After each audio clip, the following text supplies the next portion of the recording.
Anggaran Pendapatan Belanja Daerah atau APBD Semesta Berencana Provinsi Bali tahun anggaran 2022 telah ditetapkan menjadi peraturan daerah oleh DPRD Provinsi Bali dalam rapat paripurna ke-36 DPRD Provinsi Bali masa persidangan ketiga tahun sidang 2021.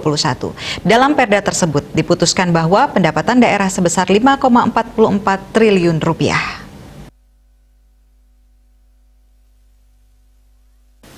Sementara belanja daerah sebesar 6.190.490.842.762 sehingga defisit sebesar 1.057.826.256.662 rupiah. Sedangkan pembiayaan daerah terdiri dari penerimaan sebesar 1.158.826.256.662 rupiah, pengeluaran sebesar 100 miliar rupiah, dan pembiayaan neto sebesar 1.057.825.256.662 rupiah.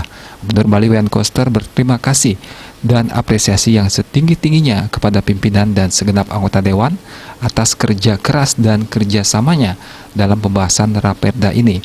Menurutnya, dinamika yang berkembang selama pembahasan merupakan bagian dari wujud komitmen pemerintah Provinsi Bali bersama DPRD untuk dapat menetapkan kebijakan yang mendukung peningkatan kinerja pemerintah dalam mengoptimalisasikan tugas-tugas pemerintahan dan pembangunan serta mewujudkan pelayanan dan pengabdian kepada masyarakat.